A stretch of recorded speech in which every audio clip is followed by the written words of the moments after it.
यहाँ पर vapour pressure. क्या हमारे पास है? Vapour pressure. वैसे तो सिंपल सी बात है, वेपर द्वारा एग्जर्ट प्रेशर जो होता है वो वेपर प्रेशर होता है, पर अगर हमें यहाँ पर हमको एक ओपन वेसल्स लेते हैं, यहाँ ये हमने एक ओपन वेसल्स ले लिया, एक कंटेनर ले लिया, और उस कंटेनर में हमें देख रहे हैं कि किसी लिक्विड के यहाँ पर ये मॉलिक्यूल्स हैं, इस तरीके से लिक्विड के मॉलिक्यूल्स आप देख रहे हैं। अब ये जो लिक्विड के मॉलिक्यूल्स आपको दिख रहे हैं, सीन हो रहे हैं यहाँ पर, ये जो लिक्विड के मॉलिक्यूल्स है, इस ओपन वेसल्स के अंदर जो वेपर बनेगी, अगर हम इसको हीट करेंगे तो इसकी वेपर बनेगी। तो आप देखेंगे जो ऊपर वाले पार्टिकल होते हैं, यहाँ पर ऊपर वाले मॉलिक्यूल्स होते हैं, अपर साइड के मॉलिक्यूल्स होते हैं, इनको हम अक्सर बोला जाते हैं सरफेस मॉलिक्यूल्स। ये हमारे पास क्या है? सरफेस के ऊपरी भाग पर, यानी कि सरफेस मॉलिक्यूल्स हैं। यहाँ पर ये सरफेस मॉलिक्यूल है हमारे पास, और जो नीचे वाली साइड के मॉलिक्यूल्स हैं, यानी कि यहाँ पर हैं, यहाँ पर कहीं पर भी हो सकते हैं, और ये नीचे वाले जो मॉलिक्यूल्स हैं, इन्हें हम अक्सर बोलते हैं बल्क मॉलिक्यूल्स। क्या कहते हैं? बल्क। ये बल्क मॉलिक्यूल्स हैं, यहाँ पर ये बल्क पर हैं, तो इसलिए इनको बल्क मॉलिक्यूल आप बोलेंगे। यहाँ पर बल्क मॉलिक्यूल्स हैं, और ऊपर जो सरफेस पर हैं ये सरफेस मॉलिक्यूल्स हैं। नीचे वाले मॉलिक्यूल्स अगर हम देखें तो ये ऊपर आते रहते हैं, जब इनको हीट करते हैं तो ऊपर वाले फिर नीचे जाते रहते हैं, और जैसे इसको हीट करना शुरू करते हैं तो क्या होता है कि एक वेपर में कन्वर्ट होने लगते हैं। अगर एक पर्टिकुलर रेंज से ज़्यादा करेंगे तो हम जानते हैं, क्योंकि काइनेटिक एनर्जी जो होती है वो ऊपर वाले मॉलिक्यूल्स की ज़्यादा होती है कंपैरिजन टू बल्क वाले मॉलिक्यूल्स की। अगर काइनेटिक एनर्जी ज़्यादा है तब ये मॉलिक्यूल्स ऊपर हैं, और अगर नीचे वाले को अगर हम यहाँ पे हीट करते हैं तो ये भी आपस में कोलैप्स होकर, टक्कर होकर के ये ऊपर सरफेस पर जाने लगते हैं, और ये आसानी से क्या है, वो एक्स्ट्रा एनर्जी होने की वजह से ये सरफेस पर पहुंच जाते हैं। तो जो बल्क मॉलिक्यूल्स हैं वो हमारे नीचे की तरफ होते हैं, और जो सरफेस के मॉलिक्यूल्स हैं वो हमारे ऊपरली भाग पर होते हैं। अगर हम इस कंटेनर को हम देखें, इस कंटेनर को अगर हम क्लोज कर देते हैं, इस कंटेनर को हमने क्लोज कर दिया, तो इस बात को थोड़ा सा इस तरीके से समझते हैं। इस कंटेनर को हमने कर दिया यहाँ से क्लोज, और यहाँ से हमने एक यहाँ बैरोमीटर या मैनोमीटर यहाँ पर हम लगा देते हैं। ये हम यहाँ पर ये हमने यहाँ पर जो बैरोमीटर या मैनोमीटर होता है ये प्रेशर को मेजर करता है। किसको? प्रेशर को मेजर करता है। ये हमने मैनोमीटर यहाँ पे लगा दिया या बैरोमीटर लगा दिया, मैनोमीटर। ये हम यहाँ मैनोमीटर यहाँ पे ये यहाँ लगा देते हैं, मैनोमीटर हम लगा देते हैं। चूँकि रिएक्शन यहाँ पर ये जो मॉलिक्यूल्स हैं ये लिक्विड है हमारे पास, यहाँ पर लिक्विड के मॉलिक्यूल्स हैं, ये सोलवेंट हो सकता है, इसको कंपोनेंट ए मानेंगे हम यहाँ पर, या सॉल्यूशन भी हो सकता है। और हम इस सोलवेंट लिक्विड को या सॉल्यूशन को जो हम रिएक्शन कर रहे हैं ये हम 25 डिग्री सेंटीग्रेड पर यहाँ पर रिएक्शन कर रहे हैं, यानी कि 298 केल्विन पर हम ये रिएक्शन को प्रोसीड कर रहे हैं। अब क्या होता है कि जब हम इसको हीट करते हैं या कंटेनर हीट होता है तो क्या होता है कि यहाँ के मॉलिक्यूल्स, जो बल्क मॉलिक्यूल्स जिन्हें मैंने बोला, ये आपस में टकराएंगे, और टकराने के बाद इनमें जो काइनेटिक एनर्जी में चेंज आएगा, यहाँ के मॉलिक्यूल से ऊपर सरफेस पे चले जाएंगे, और सरफेस वाले मॉलिक्यूल जो होंगे वो वेपर्स में कन्वर्ट होना शुरू कर देंगे, वेपर में कन्वर्ट करना शुरू कर देंगे। अगर वेपर प्रेशर की हम डेफिनेशन देखें तो कहा जाता है कि vapour pressure of a liquid or solution is the pressure exerted by the vapors in equilibrium with the liquid or solution at particular temperature। तो सिंपल सी बात है, एक वर्ड यहाँ पर आ रहा है इक्विलिब्रियम। क्या वर्ड आ रहा है? इक्विलिब्रियम। अब ये वेपर प्रेशर इक्विलिब्रियम क्या मतलब मैं आपको बताऊं। सिंपल सी बात है, जब मॉलिक्यूल्स ऊपर जाएंगे, यानी कि सिंपलीफाई तरीके से अगर बात करें तो ये वेपर में कन्वर्ट होंगी। ये मॉलिक्यूल जो हमारे पास लिक्विड के हैं ये वेपर में कन्वर्ट होंगे, और फिर वेपर क्योंकि कंटेनर तो क्लोज है, इस पर एक प्रेशर एग्जर्ट करेगा जिसे हमारा मैनोमीटर या बैरोमीटर जो हमने लगाया वो मेजर कर लेगा, तो जिसकी वजह से हमारे पास क्या होगा, वेपर प्रेशर मेजर कर लिया जाएगा। अब क्वेश्चन हमारे पास यहाँ आता है कि जैसे ये वेपर में कन्वर्ट हो रहे हैं, ऊपर जा रहे हैं, ऊपर कंटेनर क्लोज है तो बहुत देर तक रुकेंगे नहीं, ये क्या होगा, नीचे आना शुरू हो जाएंगे, यानी कंडेंसेशन यानी कि यहाँ पर हो जाएगा, मतलब ये ठंडा होकर के वापस आना शुरू कर देंगे। तो इक्विलिब्रियम मेंटेन यानी कि क्या होगा, जब ये जिस रेट से ऊपर वेपर में कन्वर्ट हो रहे होंगे और जिस कंडीशन पे उसी रेट से अगर ये नीचे आ रहे होंगे तो इस अवस्था को बोला जाता है इक्विलिब्रियम। क्या, इक्विलिब्रियम यहाँ पर, यानी कि ऐसी सिचुएशन जहां पर rate of forward reaction equal to है रेट ऑफ बैकवर्ड रिएक्शन को, यानी कि इवेपोरेशन जो हो रहा है, इवेपोरेशन जो हो रहा है, जो जिस रेट से भी इवेपोरेशन हो रहा है और फिर उसी रेट से कंडेंसेशन भी हो रहा है, यहाँ पर जहाँ पर इन दोनों का रेट इक्वल होता है, यानी कि लिक्विड कन्वर्ट हो रहा है किस में, वेपर में, यानी कि गैस में, और गैस अगेन कन्वर्ट हो रही है किस में, लिक्विड में। यहाँ पर ये RF और यहाँ पर ये RB, और जहाँ पर RF इक्वल टू RB है उस अवस्था को हम बोलते हैं क्या, इवेपोरेशन। क्या बोलते हैं, इवेपोरेशन। इक्विलिब्रियम हो रहा है, RF बराबर RB है, इवेपोरेशन हो रहा है, फिर कंडेंसेशन होकर के वो लिक्विड नीचे आ रहा है, और ये रिएक्शन जैसे जैसे प्रोसीड्स होती रहे अब उसी के हिसाब से हम आगे बढ़ते हैं। हाइट पर जैसे हम ऊपर जाते हैं तो सराउंडिंग का वेपर प्रेशर भी कम हो जाता है, और वेपर प्रेशर कम होने का मतलब सिंपल सी बात है उसका जो बॉइलिंग पॉइंट भी कम हो जाएगा, यानी कि यहीं से बॉइलिंग पॉइंट की डेफिनेशन भी बनती है, बॉइलिंग पॉइंट भी यहीं से कनेक्टेड हो जाता है। अब बात को समझिए कि वेपर प्रेशर का बॉइलिंग पॉइंट से क्या रिलेशन है, इस बात को समझाने की हम यहाँ पर कोशिश कर रहे हैं, ट्राई कर रहे हैं। जैसे इसको टेम्परेचर दिया तो क्या होगा, वेपर प्रेशर बढ़ेगा। अब यहाँ के मॉलिक्यूल्स में वेपर प्रेशर बढ़ा या नीचे के मॉलिक्यूल्स में जो ऊपर आए, ऊपर के मॉलिक्यूल्स में वेपर प्रेशर एग्जर्ट होकर के बढ़ा। अब कितना वेपर प्रेशर बढ़ रहा है, कितना वेपर, उसको हमारा मैनोमीटर या बैरोमीटर यहाँ पे ऑब्जर्व कर लेगा।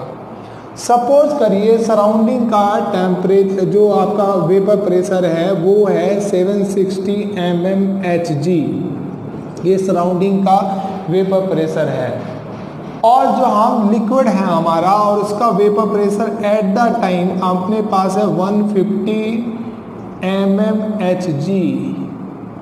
अब मॉलिक्यूल्स में टक्कर हुई, कोलैप्स हुई, मॉलिक्यूल्स ऊपर वेपर बनना शुरू हुआ जब आपने टेम्परेचर दिया। जब टेम्परेचर देंगे तो ये 150 से 760 तक मूव करेगा।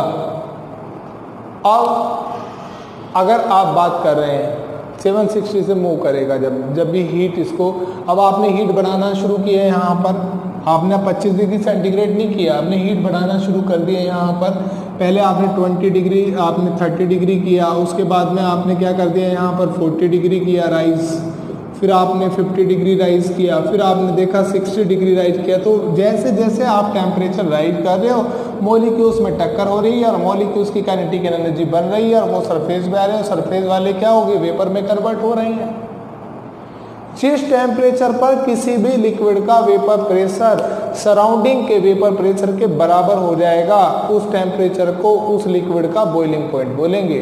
अब क्या करेंगे, धीरे धीरे सपोज करो इस 50 डिग्री पर वो टेम्परेचर दिया हमने और इसका जो 150 जो लिक्विड था हमारे पास उसका 150 mmHg प्रेशर था और 50 डिग्री सेंटीग्रेड पर हमने थर्मामीटर डाल के हमने नोट कर लिया और 50 डिग्री पर हमने देखा कि वो लिक्विड बॉयल होना शुरू हो जाता है। इसका मतलब है कि अब उसका वेपर प्रेशर 760 mmHg के बराबर हो गया है, यानी कि STP कंडीशन के बराबर हो गया है। और वो आपके पास में कितना होगा, आपके पास वो उस टेम्परेचर को हम यहाँ नोट कर लेंगे और जब टेम्परेचर को हम नोट कर लेंगे तो सिंपल सी बात है अपनी उससे हमें ये पता चल जाएगा कि उस लिक्विड का normal boiling point 50 degree centigrade है।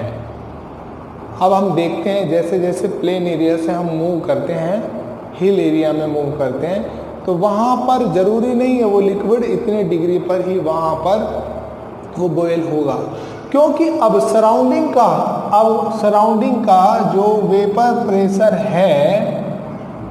प्रेशर है वो अब चेंज हो गया है। जब हम हाइट पर जाते हैं, हिल्स एरिया में जाते हैं, तो वहाँ पर सराउंडिंग का वेपर प्रेशर कम हो जाता है और उस कम टेम्परेचर पर ही वो उस लिक्विड का वेपर प्रेशर सराउंडिंग के वेपर प्रेशर को गेन कर लेगा। तो वो क्या होगा, पहले ही अपने बॉइलिंग पॉइंट से, जो प्लेन एरिया में उसका बॉइलिंग पॉइंट था, उससे पहले ही उसका वेपर प्रेशर सराउंडिंग के वेपर प्रेशर के इक्वल आ जाएगा और उसका कम टेम्परेचर पर ही वो लिक्विड बॉयल होना शुरू हो जाएगा। इसका मतलब सिंपल सी बात है, बॉइलिंग पॉइंट कभी भी फिक्स नहीं होता है। वो बॉइलिंग पॉइंट सराउंडिंग के टेम्परेचर वेपर प्रेशर के बराबर होता है। तो यानी कि वेपर प्रेशर सराउंडिंग के वेपर प्रेशर के जब बराबर हो गया है, सपोज करो हमने कोई लिक्विड वाटर भर लिया है और वाटर हम देख रहे हैं कि यहाँ सराउंडिंग में, जहाँ पर प्लेन है वहाँ पे सराउंडिंग में उसका बॉइलिंग पॉइंट कितना है, 100 डिग्री है प्योर वाटर का। पर हम जब उसे हिल्स एरिया में ले जाएंगे, ऊपर ले जाएंगे, पहाड़ों पे ले जाएंगे, हाइट पर ले जाएंगे, तो वहाँ देखेंगे कि वो कम टेम्परेचर पर ही वो बॉयल होना शुरू हो जाता है। और वो हम देखेंगे कि वो लिक्विड जो होगा कम टेम्परेचर पर ही बॉयल। अब देखते हैं कि जो वेपर प्रेशर है उसको कुछ फैक्टर भी इफेक्टेड करते हैं कि नहीं करते हैं। भाई वेपर प्रेशर का मतलब समझ में आ गया आपको, वेपर द्वारा exert pressure at constant temperature पर वो आपके पास वेपर प्रेशर होता है। और सिंपल सी बात है, हाइट पर जाने पर वेपर प्रेशर में परिवर्तन होता है, क्योंकि वेपर प्रेशर वहाँ पर कम होता है सराउंडिंग का, जिसकी वजह से वो लिक्विड होगा अपने एक्चुअल नॉर्मल बॉइलिंग पॉइंट से पहले ही क्या होगा, वो बॉयल होना शुरू हो जाएगा। अब बात करते हैं factor affecting of vapour pressure. पहली बात जो फैक्टर है सबसे पहले कि जो वेपर प्रेशर है does not depend on shape, size of container etcetera. दूसरी बात जो आपके पास है कि अगर टेम्परेचर इंक्रीज करोगे, अगर क्या होगा, टेम्परेचर इंक्रीज करोगे, टेम्परेचर आपने इंक्रीज किया, यानी कि टेम्परेचर के डायरेक्टली प्रोपोर्शनल होता है आपका वेपर प्रेशर। सेकंड पॉइंट आपके पास, अगर आप टेम्परेचर राइज करेंगे तो क्या होगा, वेपर ज़्यादा बनेंगे, और वेपर ज़्यादा बनेंगी तो क्या होगा, वेपर प्रेशर भी वहाँ पर क्या होगा, ज़्यादा ही होगा। Third thing, depend on nature of substance. जैसे इथेनॉल का वेपर प्रेशर ज़्यादा है वाटर से, इथेनॉल का वेपर प्रेशर ज़्यादा है वाटर से। रीजन आप देखें कि हमने इथेनॉल देखा थर्ड पॉइंट में, यहाँ पर इथेनॉल, ये इथेनॉल है अपने पास। इथेनॉल का फॉर्मूला होता है CH3CH2OH, और इसका अगर हम फोर्स ऑफ अट्रैक्शन देखें तो कुछ ऐसे बनेगा आपके पास में यहाँ पर, और यहाँ पर हाइड्रोजन बॉन्ड यहाँ पर क्रिएट हो जाएगा ऐसे करके, यहाँ CH2 यहाँ पर O और यहाँ पर H, ये जो हाइड्रोजन बॉन्ड बन गया है यहाँ पर।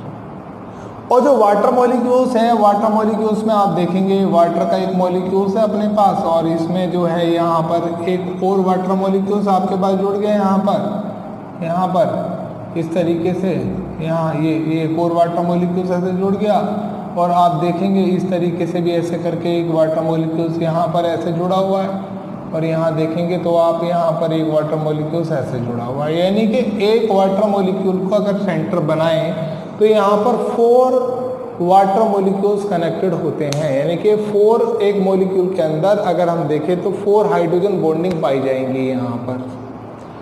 अब यानी कि सिंपल सी बात है कि जिसमें हाइड्रोजन बॉन्डिंग कम है उसमें less stronger force of attraction होता है। जहाँ पर हाइड्रोजन बॉन्डिंग ज़्यादा है वहाँ पर क्या होगा, हायर फोर्स ऑफ अट्रैक्शन होगा। और फोर्स ऑफ अट्रैक्शन ज़्यादा होगा तो जैसे हीट मिलेगी, जैसे वो बॉयल करने के लिए हम उसको बाहर से एक्सटर्नल एनर्जी देंगे तो क्या होगा, फोर्स ऑफ अट्रैक्शन वो उसको वेपर में कन्वर्ट नहीं होने देगा, और वेपर में कन्वर्ट नहीं होने देगा तो वेपर प्रेशर कम होगा। यानी कि वेपर प्रेशर कम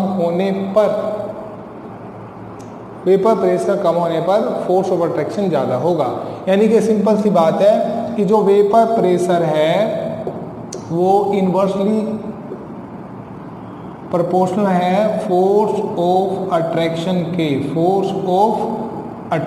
के। अगर फोर्स ऑफ अट्रैक्शन ज़्यादा है तो वेपर प्रेशर कम होगा। अब यहाँ पर वाटर का फोर्स ऑफ अट्रैक्शन ज़्यादा है क्योंकि ये 4 आपके पास हाइड्रोजन बॉन्डिंग है जो इसको वेपर में कन्वर्ट होने से रोकेंगे, और इथेनॉल में एक ही हाइड्रोजन बॉन्डिंग है, यहाँ पर ये जल्दी कन्वर्ट हो जाएगा वेपर में। इसका मतलब P जो हुआ आपके पास, P इथेनॉल C2H5OH ज़्यादा होगा, वेपर प्रेशर ऑफ इथेनॉल ज़्यादा होगा वेपर प्रेशर ऑफ वाटर के, प्योर वाटर के, जिसकी बात हम यहाँ पर कर रहे हैं। आई होप आपको समझ आ रहा होगा। अगर किसी सब्सटेंस को वेपर प्रेशर के नेचर के आधार पे देखते हैं, नेक्स्ट पॉइंट देखते हैं, अभी 4th पॉइंट आपको, अगर किसी सब्सटेंस को, मॉलिक्यूल्स को आप नेचर के बिहाफ पर देखते हैं तो वो मटेरियल, वो सब्सटेंस आपके पास 2 तरीके का होता है। पहला आपके पास होगा वोलाटाइल। क्या होगा? वोलाटाइल। वोलाटाइल का मतलब सिंपल सी बात है, जिसकी वेपर आसानी से बन जाए वो होती है आपके पास में वोलाटाइल। यानी कि जो इवेपोरेट आसानी से हो जाए वो होता है वोलाटाइल, और जिसकी वेपर आसानी से नहीं बनती है वो होता है आपके पास में नॉन वोलाटाइल। जब हम वोलाटाइल, ये नॉन वोलाटाइल है। अब देखो न्यूमेरिकल जब हम सॉल्यूशन में पढ़ेंगे तो कई बार वर्ड आएगा यूरिया, सॉलिड है, ग्लूकोज, सुक्रोज, ये जनरल हमारे पास क्वेश्चन है। ये आपके पास सुक्रोज, ग्लूकोज, यूरिया, ये आपके पास सॉलिड हैं। तो जितने भी solid solute in liquid solvent में होते हैं वो नॉन वोलाटाइल होते हैं, और नॉन वोलाटाइल की वेपर कभी भी आसानी से नहीं बनती, वो इजीली वेपर में कन्वर्ट नहीं आते, यानी कि सिंपल सी बात, इवेपोरेट नहीं होते। तो मटेरियल यानी कि नेचर, वो वेपर प्रेशर के नेचर के आधार पर जो हम सब्सटेंस को क्लासिफाई करते हैं वो उन्हें हम क्लासिफाइड कर सकते हैं 2 तरीके से, एक वोलाटाइल और एक नॉन वोलाटाइल। तो ये थे फैक्टर इफेक्टिंग जो वेपर प्रेशर को कन्वर्ट कर रहे थे। क्योंकि अगला हमारा टॉपिक है राउट लॉ। राउट लॉ को समझाने से पहले हमें वेपर प्रेशर को समझाना पड़ेगा। तो ये इस वीडियो में हमने वेपर प्रेशर को एक्सप्लेन किया, उसके फैक्टर इफेक्टिंग को एक्सप्लेन किया। आई होप आपको समझ आया होगा। हम आपसे फिर मुलाकात करते हैं अपने नेक्स्ट वीडियो के साथ में, Raoult law. Thank you very much.